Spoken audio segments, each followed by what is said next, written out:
शीतल हेम मंदिर शोभितम् निकट गंगा बहत निर्मल बद्रीनाथ विश्वम्भरम् श्री बद्रीनाथ विश्वम्भरम्। दुर्गा मैया की जय।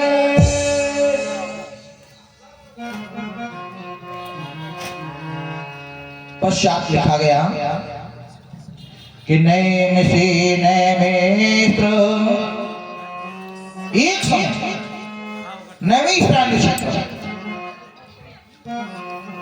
कि नैम से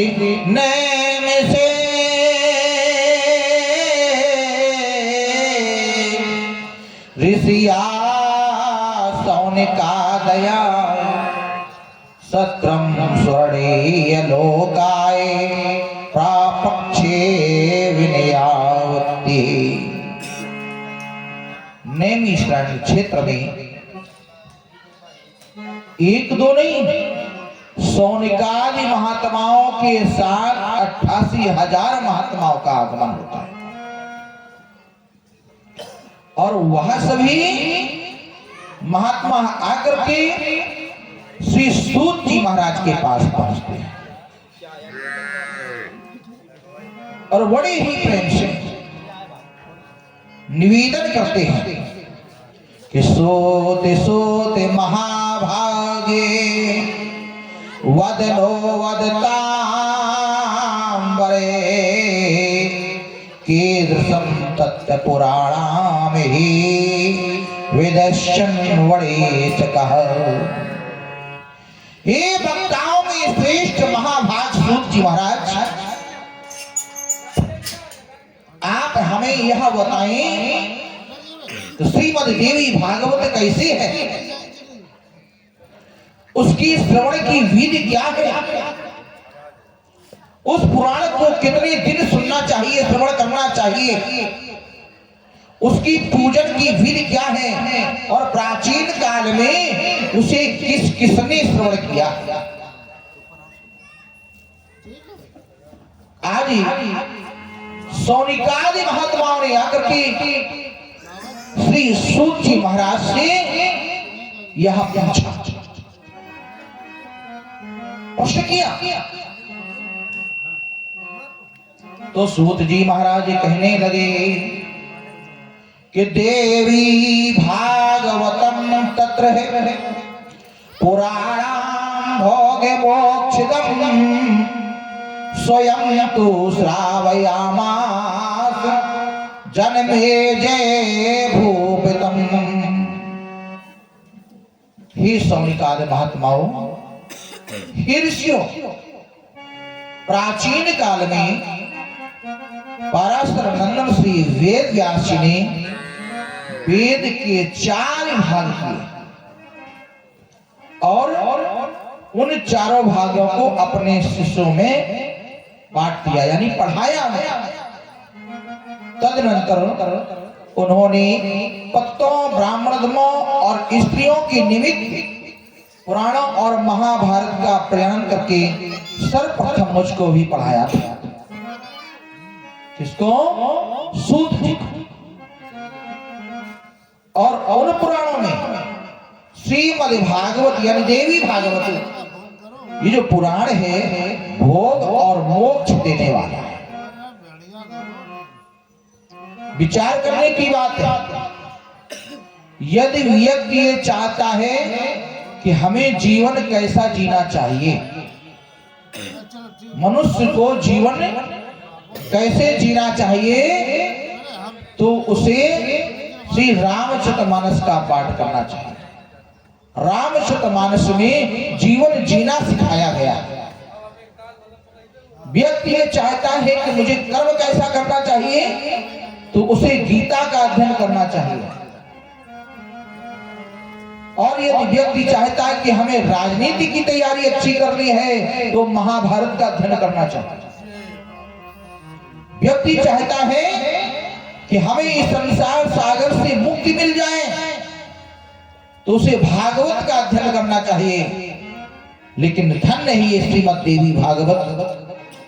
यदि व्यक्ति की इच्छा है कि मुझे भोग और मोक्ष दोनों प्राप्त हो, तो श्रीमद् देवी भागवत का श्रवण करना चाहिए। श्री सूत जी महाराज जी कहते हैं कि हे ऋषियों, व्यास जी ने इस पुराण को राजा जनमेजय को स्वयं श्रवण कराया। पूर्वी काल में राजा जनमेजय के पिता महाराज राजेंद्र परीक्षित को सर्प ने काट लिया था।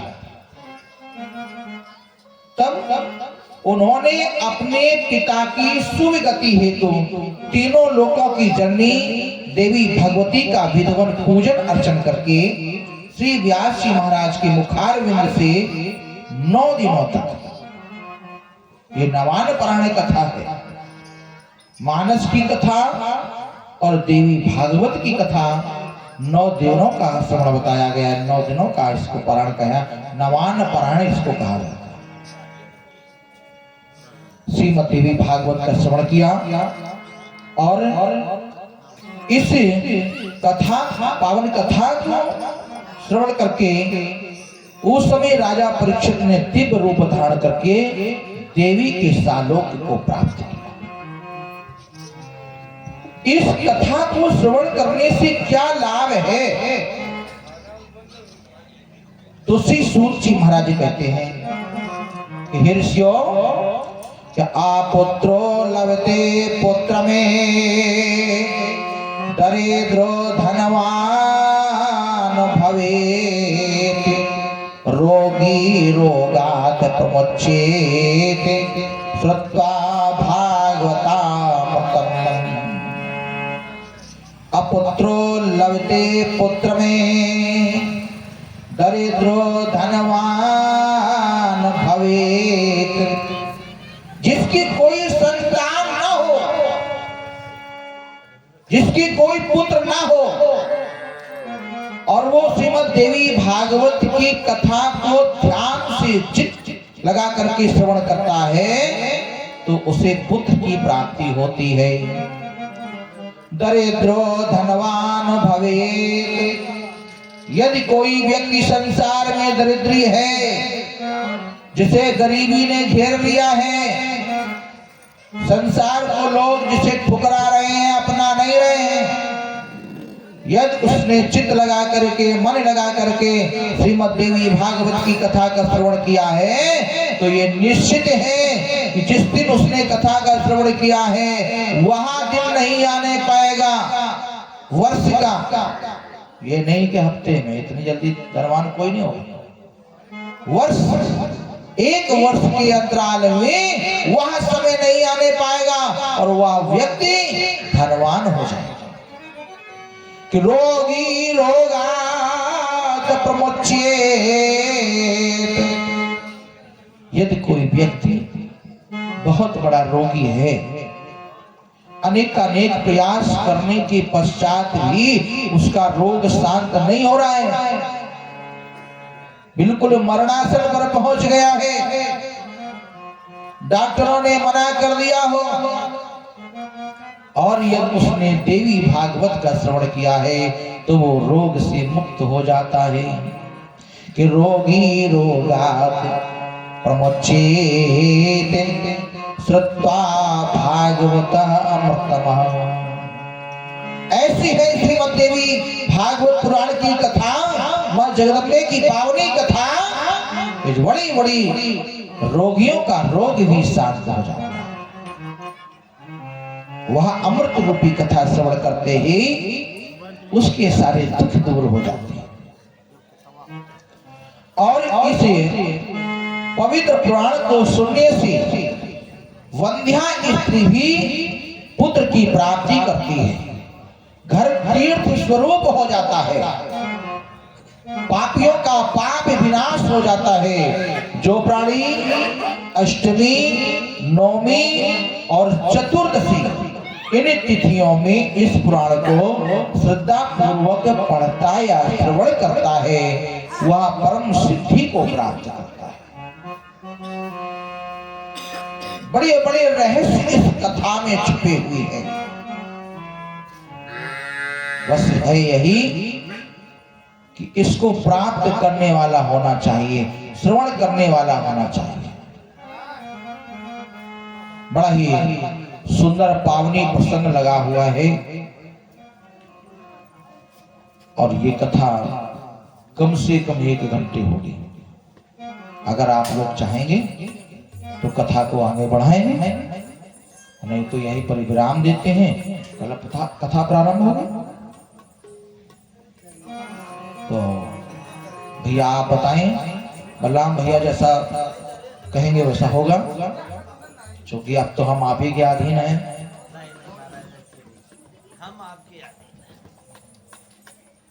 क्योंकि प्रथम दिन है, कथा प्रारंभ होना था, तो कथा को प्रारंभ कर दिया और कल से 2 बजे से 5 बजे तक, हाँ बताएं, 1 बजे से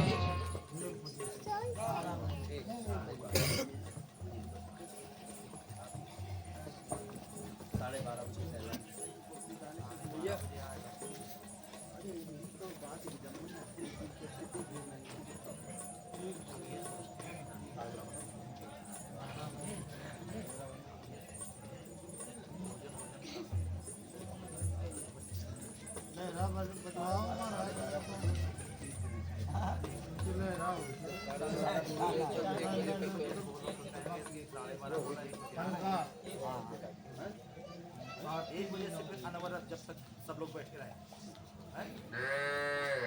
5 बजे तक क्यों बैठ पाएगा। बोलिए जगदम्बे मैया की। तो कथा का जो निश्चित समय किया गया है 1 बजे से 5 है ना।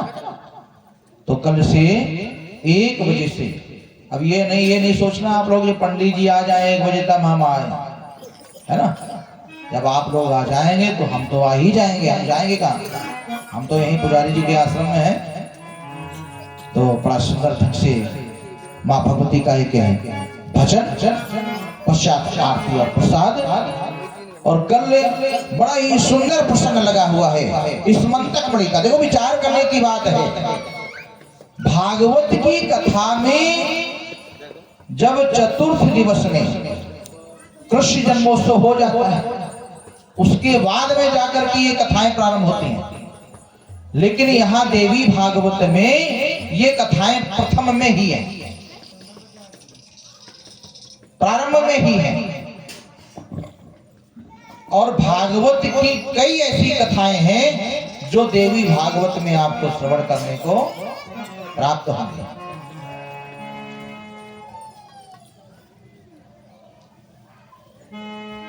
तो आइए 2 बार गुणगान, पश्चात बाड़ी को विराम, आरती प्रसाद।